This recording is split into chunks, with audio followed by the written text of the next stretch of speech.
입니다. 먼저 대외적인 변수들 알아보도록 하죠. 우리투자증권 머그클럽의 홍성배 연구원과 함께합니다. 안녕하세요. 네, 안녕하세요. 네, 먼저 변수들 여러 가지가 있는데요. 화면으로 확인을 해보겠습니다. 키워드 공감 첫 번째 키워드 알아보겠습니다. 부자 증세입니다. 앞서 말씀드린 것처럼 오바마 미국 대통령이 재선 이후에 첫 기자 간담회를 가졌는데 여기에서 재정 절벽에 대해서 여러 가지 방안들이 나왔습니다. 그중에 하나가 바로 부자 증세인데요. 이 부유층의 감세안을 종결할 때에 재정 절벽의 절반이 좀 해결 가능하다라고 밝혔지만 공화당 쪽에서 계속해서 반대하고 있는 입장이죠. 네, 맞습니다. 우선 먼저 일단 기자회견에서 그렇게 대통령이 이야기를 했습니다. 일단 재정 절벽의 절반은 해결할 수 있겠다라고 하면서 부자 증세를 추진하려고 하고 있는 그런 상황인데요. 일단 재정 절벽 이슈와 관련해서 조지 부시 전 대통령 때 경제 활성화를 위해서 이제 국민들의 소득세를 감면해 준 바 있습니다. 이러한 감세안이 지금까지도 이어지고 있으면서 올해 12월 31일 날 종료가 됩니다. 현 정부에서도 감세안을 연장시킬 것으로 생각을 하고 있습니다. 하지만 다만 부부 합산 연소득이 25만 달러 이상인 그런 가구에 대해서는 세금 인상이 필요하다는 그런 생각입니다. 이걸 이제 부자 증세라고 합니다. 정리해보면 일단 오바마 정부는 세금 감면 조치를 연장해 주려고 하는데 부자들에게는 세금 감면 조치를 연장해 주지 않으려고 한다. 이런 이야기인데요. 일단 부자의 기준으로 봤을 때 연간 소득으로 이제 25만 달러 이상, 우리나라 원화 환율 1,000원으로 가정했을 때 한 2억 5천 정도가 됩니다. 그러니까 연소득 2억 5천, 그러니까 25만 달러 이상이 부자라고 기준을 정하고 이 부자들에게는 세금을 늘리겠다라는 조치를 시행하려고 하고 있는 것이죠. 그래서 이러한 부자 증세를 야당인 공화당이 반대를 하고 있고요. 그래서 따라서 시장의 불확실성이 커져가고 있다. 이렇게 이야기 드릴 수 있을 것 같습니다.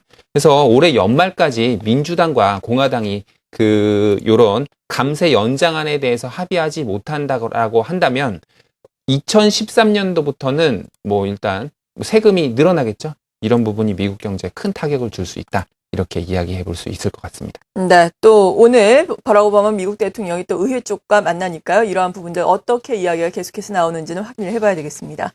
두 번째 키워드 이어서 알아봅니다. 키워드 공감 두 번째는 QE3 규모 확대입니다. 또 어제 미국 FOMC 의사록이 발표가 됐는데 QE3 규모 확대 가능성을 시사를 했습니다. 이 부분이 시장에서 호재로 받아들일 수도 있지만 오히려 경기가 더 악화되는 것이 아니냐라는 우려감으로 받아들였죠. 네. 우선 어저께 나왔던 FOMC 의사록부터 먼저 한번 살펴보도록 하겠습니다. 네. 일단 어저께 미국 FOMC 의사록이 발표가 됐는데요. 의사록 내용 중에 좀 주목해 봐야 될 부분이 뭐냐면 오퍼레이션 트위스트가 종료 후 지금 현재 시행하고 있는 QE3의 규모를 늘리는 것이 적절할 수 있다라는 그런 내용이었는데요. 일단 오퍼레이션 트위스트에 대해서 좀 살펴보면 단기 국채를 팔고 장기 국채를 매입해서 이제 장기 금리를 인하를 유도하는 그런 내용입니다. 그래서 쉽게 말해서 기업 입장에서는 일단 장기 금리가 내려가게 되면 싼 금리에 장기로 돈을 빌릴 수 있다라는 점이 아주 좀 유효하게 될 수 있을 것 같은데요. 경제 부양안 중에 하나라고 보시면 됩니다. 그래서 연준은 현재까지 이제 이런 오퍼레이션 트위스트를 통해서 450억 달러의 장기 국채를 매입을 했는데요. QE3라는 대규모 경기 부양책을 통해서 매달 400억 달러의 어떤 모기지 증권을 매입하고 있다라고 했을 때 오퍼레이션 트위스트 종료 후에는 이런 QE3의 어떤 규모를 확대를 시키겠다라고 그런 부분이 적절할 것이다라고 이야기를 하고 있는 것입니다. 경기 부양에 대한 어떤 그런 강한 의지를 엿볼 수 있지 않을까 생각하고 있습니다. 네, 무엇보다 또 경기가 계속해서 회복되는 것이 중요하니까요. 이러한 부분들도 살펴봐야 되겠습니다. 마지막 키워드 화면으로 역시 준비했습니다. 키워드 공간 마지막은 성장 스토리입니다. 종목에 대해서 이야기를 하고 계신 것 같은데 종목 선별하기가 참 어렵습니다. 이런 가운데 성장 스토리를 보유한 성장성이 있는 종목 같은 경우에는 너무 또 많이 올랐거든요. 이런 종목들로 성장 스토리가 있기 때문에 지금도 접근을 해야 할지 궁금한데요. 어떤 전략 필요할까요? 네. 우선 지금 현재 주식하기가 좀 너무 힘든 그런 상황이죠. 솔직히 뭐 대형주나 경기 민감주나 그리고 이런 것들이 사실 좀 신저점이 속출하고 있는 그런 상황이고요. 그리고 그동안 잘 가던 그런 경기 방어주들도 이젠 옥석 가리기가 진행되고 있는 그런 시점입니다. 그래서 좀 수익률 맞추기가 좀 너무 힘들지 않나 그런 생각이 드는데요. 그 지금 문제라고 생각되는 점이 시장이 단순히 이제 재정 절벽 이슈에만 초점을 맞추고 있는 것이 아니라 이제 기업들의 어떤 그런 경기 둔화에 따라서 기업들의 이익 전망치가 하향 조정되고 있다라는 점에도 동시에 좀 초점을 맞추고 있는 그런 상황입니다. 그래서 3분기 어닝 시즌 때는 기업들 실적이 그렇게 나쁘진 않았던 것 같아요. 근데 문제는 뭐냐면 4분기 전망치라는 거죠. 그래서 일단은 투자 전략은 변동성이 줄어드는 시점까지는 시장을 조금 관망해 보는 게 좀 좋지 않을까 생각이 들고요. 그리고 일단 뭐 어떤 시기라고 하면 그 재정 절벽 이벤트가 종료되는 시점, 그리고 일단 유럽 위기가 진정되는 모습을 보일 때, 그리고 중국이 경기 부양에 박차를 가하는 모습을 좀 보일 그때가 아마도 투자 적기가 아닌가라고 생각이 들고요. 아마도 올해 연말까지는 조금 쉽지는 않을 것 같다라는 생각이 들고요. 뭐 길게는 내년 초까지도 아마도 진행형이 되지 않을까라고 생각을 하고 있습니다.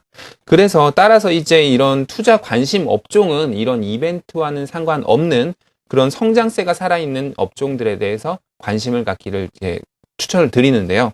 일단 성장세가 살아있는 업종들은 여러 업종들이 있겠지만 아마도 좀 중국 바라보고 있는 중국 소비 관련주가 아닌가 싶습니다. 그래서 중국이 글로벌 생산 국가에서 그 소비 국가로 발전하고 있는 원년이라고 했을 때 중국 소비 관련주가 앞으로도 유망하지 않을까라고 생각을 합니다. 다만 단기적으로는 지금 실적 관련해서 최근에 실적이 발표됐을 때 실적이 그 컨센서스보다 하향될 경우에는 조금 많이 매도세가 강하게 나오고 있는데요. 이런 단기적으로 좀 매도세가 많이 나오고 있는 그런 종목들이면 중국 소비 관련주라 하더라도 당분간은 좀 관심권에서 조금 생각을 해보시면 좋지 않을까 그렇게 생각을 하고 있습니다. 네. 지금은 관망하는 것이 낫다라고 전반적으로 평가를 해주셨습니다. 투자 적기는 아니다라고 또 평가를 해주기도 하셨는데요. 이럴 때 시장에서 또 벗어나 있으면 안 되겠죠. 이럴 때일수록 말씀하신 것처럼 성장 스토리를 보유한 앞으로 성장이 가능한 안정적인 종목들 우리가 계속해서 찾아놔야 또 투자 적기가 됐을 때 바로 접근을 해볼 수 있으니까요. 계속해서 이어지는 종목 공감을 통해서 여러 가지 유망 종목들도 확인을 해보시기 바랍니다. 우리 투자증권 머그클럽의 홍성배 연구원이었습니다. 고맙습니다. 네.